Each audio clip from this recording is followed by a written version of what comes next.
네, 컴패션 비전 트립이 첫날은 국가사무실을 방문을 합니다. 국가사무실에는 어, 필리핀 전역에 있는 470개 정도 되는 교회들을 어떻게 잘 지원할지, 어떻게 이 교회들이 현지에 있는 어린이들을 잘 양육할 수 있을지에 대한 행정적인, 또 영적인, 또 재정적인 준비를 잘 해서 서포트하는 곳이 바로 국가사무실입니다.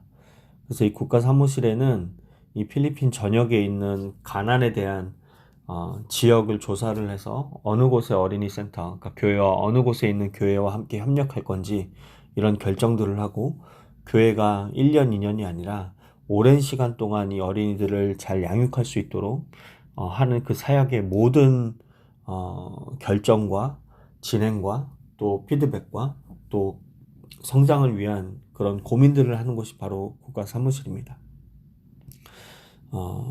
이 국가사무실에서는 다른 어떤 것보다도 어, 전문적으로 어린이를 양육하는 이 기관과 교회가 어떻게 협력해서 선교적인 열매를 맺고 있는지에 대한 이야기를 나눌 수 있는 시간이었습니다. 어, 오늘도 저희 대표님이 쓰신 책의 일부를 같이 제가 읽고 이후에 설교를 이어서 계속 가도록 하겠습니다. 제가 그 내용을 읽겠습니다. 2013년까지 국제 컴패션 총재였던 웨스 스태포드 박사는 미국인이지만 유년 시절을 선교사였던 아버지를 따라 서부 아프리카의 코트 디부아르에 위치한 작고 외딴 마을에서 보냈습니다. 웨스는 그곳 부족민의 일원이 되어 행복했습니다. 자기도 까만 피부를 갖게 해달라고 매일 밤 기도할 정도였죠. 그리고 또래라면 누구나 우러러보는 원주민 알레자이를 특별히 좋아했습니다. 알레자이는 힘이 셌지만 자기보다 어린 친구들을 보호해 주었고 정글에 사는 온갖 새들의 울음소리를 흉내냈으며 사냥에 능했습니다. 게다가 언어 능력과 이해력이 탁월해서 부적어인 세나리오어로 아버지의 설교를 통역하기도 했습니다. 그는 어린 웨스에게 온 세상을 통틀어 가장 함께하고 싶은 영웅이었습니다. 이 둘을 바라보던 웨스의 아버지가 물었습니다. 너희들은 크면 뭐가 되고 싶니? 알레자이가 어른스럽게 대답했습니다. 저는 사업가가 될래요. 돈을 많이 벌어서 전 세계를 다니며 어려운 사람들을 도울 거예요. 아버지가 아들의 꿈도 궁금해서 물었습니다. 웨스, 너는 크면 뭐가 될래? 저는 얘 비서가 돼서 얘를 도울 거예요. 얼마 후에 아버지가 또 물었습니다. 너희들 커서 뭐가 되고 싶니? 알레자이가 대답합니다. 저는 목사가 되어서 선교사님처럼 전 세계를 다니면서 예수 그리스도의 사랑을 전하고 싶어요. 웨스 너는? 저는 부목사가 돼서 알레자이랑 끝까지 함께 할 거예요. 아버지는 졌다는 표정으로 너털 웃음을 지었습니다. 온 동네 사람들이 웨스가 알레자이를 졸졸 따라다니는 것을 잘 알고 있었으니까요.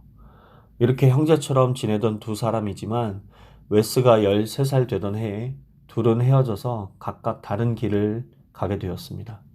웨스가 혼자 미국으로 건너오게 되었기 때문입니다. 웨스는 자신의 꿈을 이루기 위해 열심히 노력했고 훗날 국제 컴패션 총재가 되었습니다. 그는 늘 마음 한켠에 서부 아프리카의 코트디부아르에 있는 그 마을을 품어왔습니다. 그 한가운데에 있는 그의 영웅이었던 알레자이가 어른스러운 미소를 지으며 웨스의 기억에 남아 있었습니다. 40대 중반이 되었을 때 마침 그는 자신이 그토록 바라던 서부 아프리카를 방문하게 되었고 수소문을 해서 알레자이를 만날 수 있었습니다. 하지만 웨스는 눈앞에 나타난 백발의 노인이 누구인지 알아보지 못했습니다. 주름진 피부에 낡은 옷을 입은 그 노인은 알레자이였습니다. 웨스는 어린 시절 알레자이가 유창하게 구사했던 불어로 간단한 인사를 건넸지만 그는 전혀 알아듣지 못했습니다. 통역을 통해 어디 사는지 물었습니다.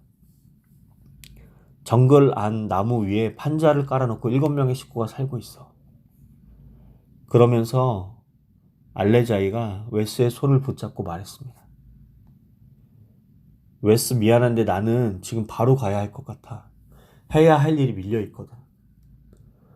도대체 무슨 일을 하는데 몇십 년 만에 만난 친구를 위해 잠시도 시간을 못 내는가 싶어서 웨스가 물었습니다. 내가 어렸을 때부터 일하던 집 마당에 잔디를 깎으러 가야 해.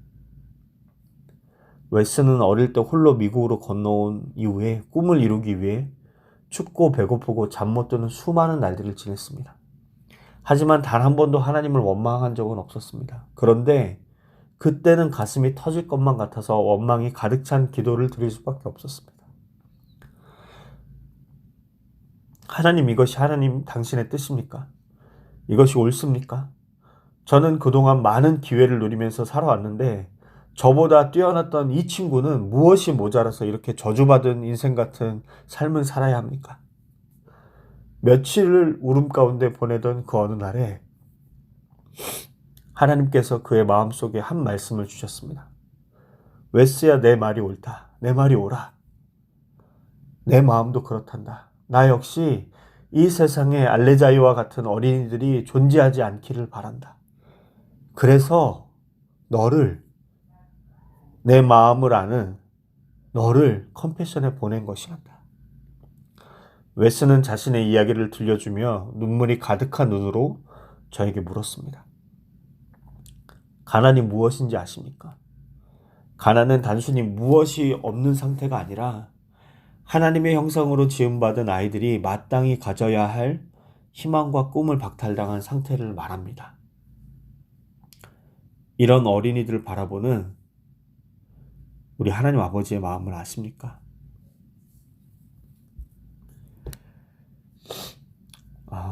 여러분, 저도 그런 생각을 합니다. 이렇게 현지에 와보면 나는 이 나라에서 태어나지 않아서 감사하다. 우리 아이들이 쓰레기를 뒤져서 먹지 않는 삶을 살 수 있어서 감사하다. 이런 생각을 해요. 얼마나 참 죄된 생각입니까?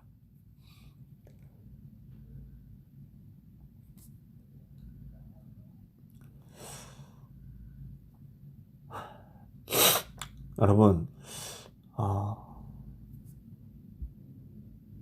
우리는 왜 이 땅에 태어났을까요? 우리는 왜 이 대한민국에 태어났을까요? 아침을 먹으면서 점심에 뭐 먹을지를 이야기를 하고, 점심에 뭘 먹으면서 저녁은 뭐 해 먹어야지 라고 생각하면서 살아갈 수 있는 이 나라에 태어났을까요?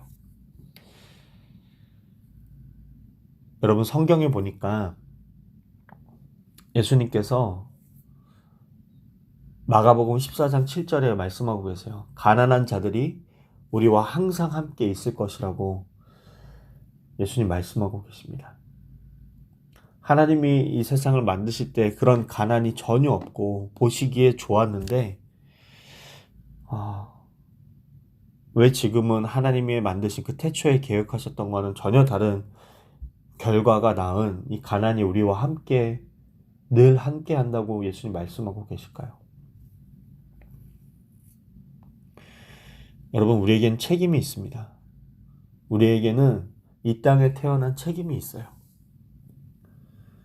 그리스도의 사랑이 우리를 강권하시는도다. 살아있는 자들이 다시는 그들 자신을 위하여 살지 않고 오직 그들을 대신하여 죽었다가 다시 살아나신 이를 위하여 살게 하려 함이라.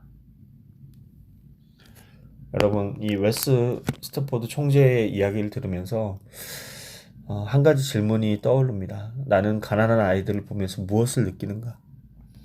안타까움을 느끼는 것과 하나님의 마음을 아는 것은 조금 다른 것 같습니다. 하나님께서는 웨스에게 말씀하셨죠. 내 말이 옳다. 내 마음도 그렇다. 그리고 이어서 그래서 너를 컴패션에 보낸 것이다. 여러분, 저는 이게 중요한 것 같아요. 하나님께서 우리의 마음을 움직이시는 거로만 하나님의 일하심을 끝내지 않습니다. 마음의 부담을 주신 자리에서, 그 삶의 자리에서 감당하도록 우리를 보내시고 계세요. 어떤 사람은 가난한 아이를 보고 그냥 지나갑니다. 어떤 사람은 불쌍하다고 생각하고 지나가요. 그런데 어떤 사람은 이렇게 기도합니다. 하나님, 제가 무엇을 할 수 있겠습니까? 그때 하나님 우리에게 대답하실 거예요. 그래서 너를 그곳에 보냈다. 오늘 우리가 필리핀의 이 어린이들 만나는 것도 단순한 여행이 아닙니다. 우리가 아이들의 삶을 잠시 구경하고 돌아가는 시간도 아닙니다. 하나님께서 우리에게 하나님의 마음을 보여주시는 시간이에요. 그리고 하나님의 마음을 보았다면 이제 우리의 차례입니다. 내가 모든 문제를 해결할 수는 없지만, 내가 모든 어린이들을 다 도울 수는 없지만, 내가 할 수 있는 한 가지, 내가 섬길 수 있는 한 사람을 외면하지는 않을 수 있습니다. 한 어린이의 이름을 기억하고, 한 어린이를 위해 기도하고, 한 어린이에게 예수님의 사랑을 전하고, 내가 가진 것을 조금 나누는 것이 그 일인 거죠. 작아 보이지만 하나님께서는 그 작은 순종을 통해서 하나님의 사랑을 보여주십니다. 사랑하는 여러분, 예수님께서 천국의 비유를 들 때 양과 염소를 나누시고 이렇게 얘기하세요. 한 부류에게는 내가 굶주렸을 때, 내가 갇혔을 때, 내가 추웠을 때 너희가 나를 먹였고 입혔고 찾아왔다. 근데 그걸 듣는 사람이 그럽니다. 우리가 언제 그렇게 했습니까? 하니까 예수님이 그 가난한 사람들을 돌보고 연약한 자를 돌볼 때 그렇게 한 거라고 얘기를 하시고요. 또 반대에 있는 쪽 사람들에게는 내가 그렇게 어려움을 겪었을 때 너희가 도와주지 않았다, 함께하지 않았다, 돌보지 않았다라고 얘기합니다. 그랬더니 그걸 들은 사람들이 하나님, 우리가 언제 안 했습니까? 우리가 언제 안 했습니까? 우리는 이런 것도 했고 저런 것도 했습니다라고 막 얘기를 해요. 근데 도무지 알지 못한다고 예수님께서 말씀하시죠. 사랑하는 여러분, 하나님의 카운트는 좀 다른 것 같습니다. 하나님이 계수하시는 하나님 앞에 의미 있는 행동은 다른 것 같아요. 사랑하는 여러분, 여러분은 이 현장에 오지 않았지만 이 말씀을 듣고 계세요. 그리고 내일부터는 제가 만나는, 또 저희 팀이 만나는 어린이들에 대한 이야기를 듣게 되실 텐데요. 여러분, 이 말씀이 왜 여러분에게 들려질까요? 왜 저는 이 말씀을 여러분에게 전하고 있을까요? 여러분 눈에 보인 것, 여러분 귀에 들린 것, 그것을 외면하지 않고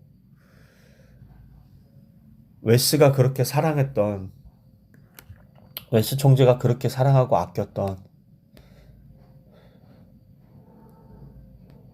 수많은 알레자이들이 있습니다. 여러분, 우리는 책임이 있습니다. 이 땅에 태어난 책임이 있어요. 그 책임을 하나님 앞에 할 수 있었으면 좋겠습니다. 오늘 말씀 놓고 제가 오늘 기도하겠습니다. 하나님 감사합니다. 오늘 말씀을 통해서 아버지의 마음을 알게 하시니 감사합니다. 그 하나님의 마음 앞에 우리가 반응하게 해주시고, 주님의 마음 앞에 또 다른 알레자이는 없는지, 나는 왜 이 땅에 태어나서 이런 것들을 누리면서 살아가고 있는지, 또 내가 누림으로 말미암아 이런 것들을 누리지 못하고 살아가는, 아무 기회조차 얻을 수 없는 사람들이 있지는 않은지 돌아볼 수 있는 우리들 될 수 있도록 주님 인도하여 주시옵소서. 주님께서 우리 한 사람 한 사람을 부르시고 그 삶의 현장에서 만나게 하시는 모든 영혼들을 귀한 마음으로 섬길 수 있게 도와주시길 간절히 소망합니다. 감사드리며 예수님의 이름으로 기도드렸습니다. 아멘.